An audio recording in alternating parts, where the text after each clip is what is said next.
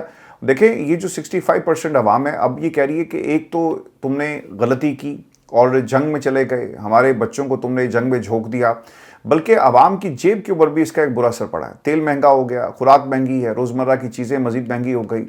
دوستو، یہ صرف کموڈیٹیز، گروسری اور روزمرہ کی چیزوں کا معاملہ نہیں تھا۔ اب خبر یہ آ رہی ہے، واشنگٹن پوسٹ نے اس کو رپورٹ کیا ہے، دنیا کے بہت سارے حصوں میں واشنگٹن پوسٹ جو ہے چونکہ اس کی پیڈ سروس ہے اور یہ خبریں آپ تک پہنچتی نہیں ہیں، میں آپ کے ساتھ شیئر کر دیتا ہوں۔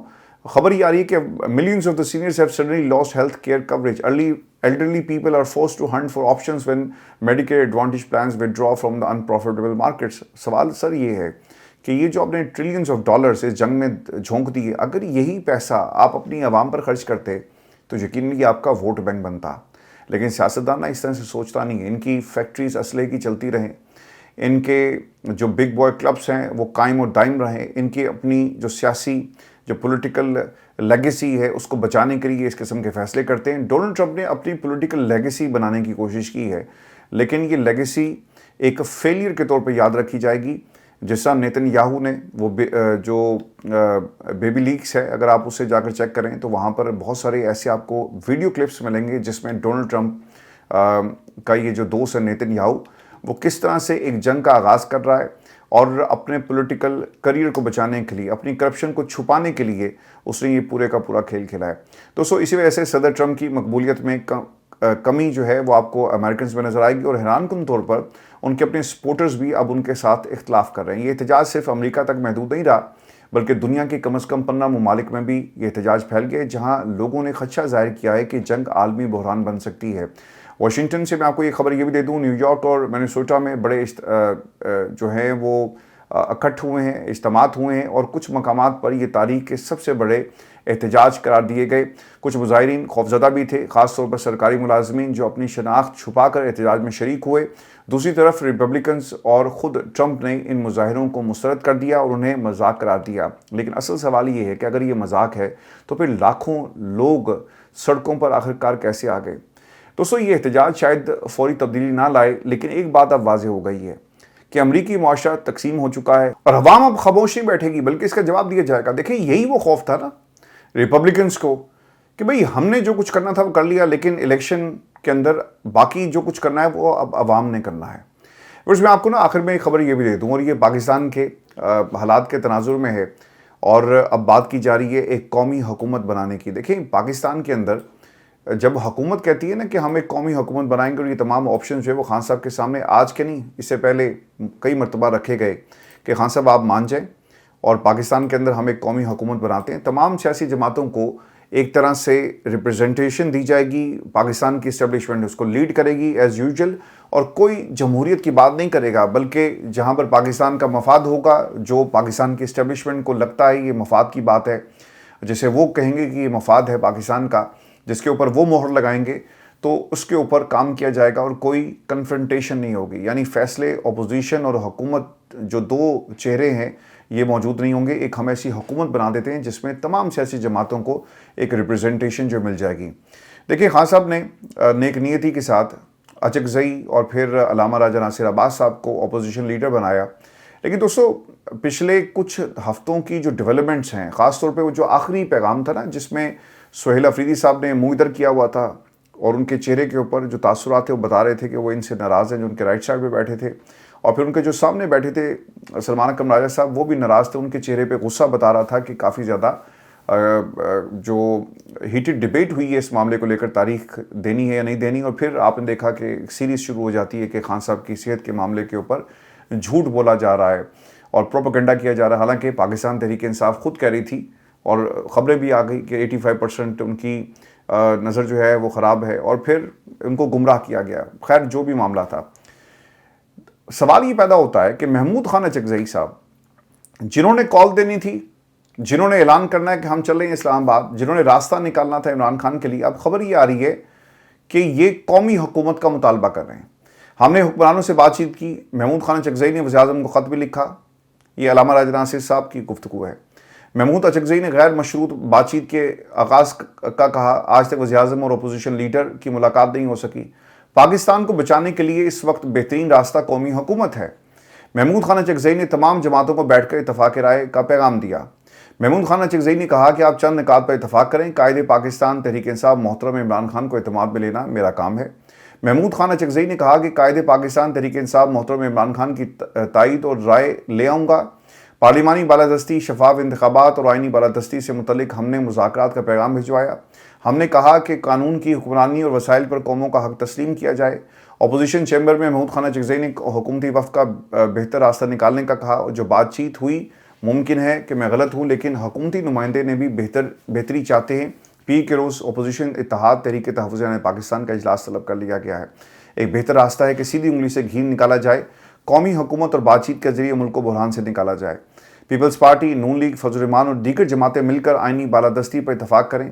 قائد پاکستان تحریک انصاف عمران خان کی گارنٹی محمود خان اچکزئی نے خود دی ہے. دیکھیں مجھے ایسا لگ رہا ہے کہ سارے نا ایک ایک کر کے بھاگ رہے ہیں، اور ان کو اب یہ احساس ہو گیا کہ عمران خان، جو بچوں نے بتایا نا کہ وہ ایک روحانی سفر کا آغاز ہو چکا ہے، اور عمران خان اپنی زندگی میں اس مقام پر اس وقت موجود ہیں جہاں پر انہوں نے فیصلہ کر لیا کہ یار باقی جتنے دن رہ گئے میں اسیران کو پیچھے چھوڑ کر کبھی بھی اس حکومت کا حصہ نہیں بنوں گا اور کمپرومائز نہیں کروں گا. دیکھیں یہ قومی حکومت بنانے کی بات کی جا رہی ہے، اس میں کہیں عمران خان آپ کو نظر آ رہا ہے کہ عمران خان کے کیسز ختم ہو گئے، انہوں نے قومی حکومت بنا کے بیٹھ جانا ہے اور عمران خان کے کیس کو ہمیشہ کے لیے بند کر دینا ہے؟ کہ دیکھیں جی پاکستان تحریک انصاف بھی تو اس حکومت کا حصہ ہے، یہ قومی حکومت کا جو آپشن ہے یہ تو ان کی ڈیمانڈ تھی کہ آئیں بیٹھیں، کرپشن پہ کوئی بات نہیں کرے گا، اپوزیشن ہوگی نہیں، سارے فیصلے کیے جائیں گے، جو ایک GHQ کہے گا ہم وہ کریں گے، جو اوپر سے حکم آئے گا اس کے اوپر سرخم کیا جائے گا.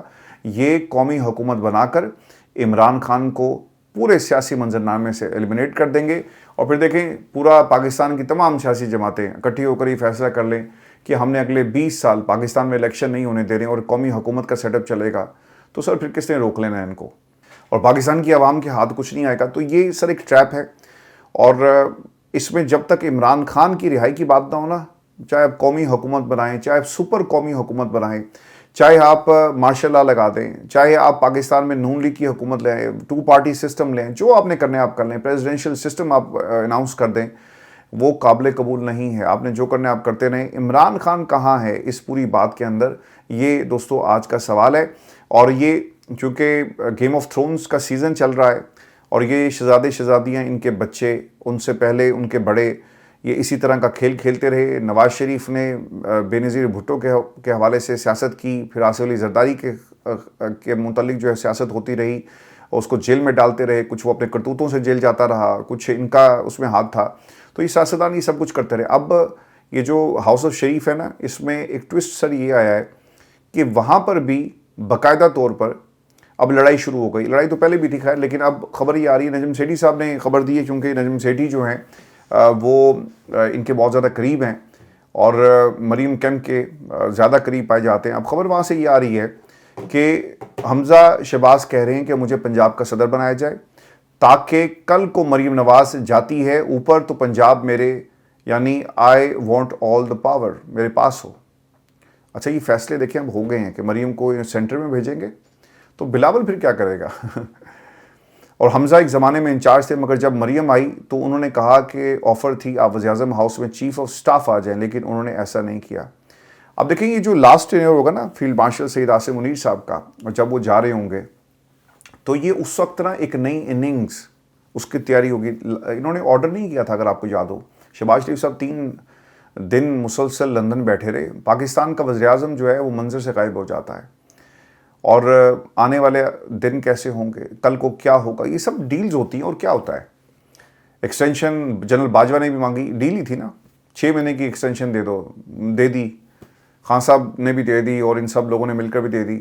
پھر بعد میں پھر دل کیا کہ یار یہ ایکسٹینشن والا کام ٹھیک ہے, اور جب ایکسٹینشن نہیں ملی امریکہ سے بھی انکار ہو گیا. آپ نے باڈی لینگویج جنرل باجوہ کی آج جا کر ضرور دیکھنی ہے. اس کلپ کے اندر جب وہ کمان کی تبدیلی اور جو چھڑی جو ہے نا وہ پکڑا رہے تھے فیلڈ مارشل صاحب کو جو اس وقت آرمی چیف تھے, تو آپ ذرا باڈی لینگویج دیکھیے گا, ایک ہارا ہوا بندہ اور ساری اس کی تدبیریں صفر ہو جائیں تو پھر اس طرح کا حال ہوتا ہے.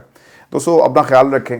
پاکستان کی جب بات آتی ہے نا تو ہم قدرتی طور پر اب سب جذباتی ہو جاتے ہیں, کیونکہ ہمارا وطن ہے اور اس وطن کے لیے ہر شخص جو ہے, جو آپ لوگ سن رہے ہیں آپ بھی قربانی دے رہے ہیں. اوبیسلی یہ خیالات اپنے اندر آپ ان کو ایبزارو کرتے ہیں, پھر اس کو زندہ رکھتے ہیں. آپ لوگوں کا بہت شکریہ.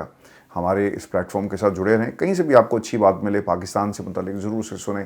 اپنا خیال رکھیں. پلیٹ فارم کو ضرور سبسکرائب کریں. اجازت دیجیے, اللہ رحمت.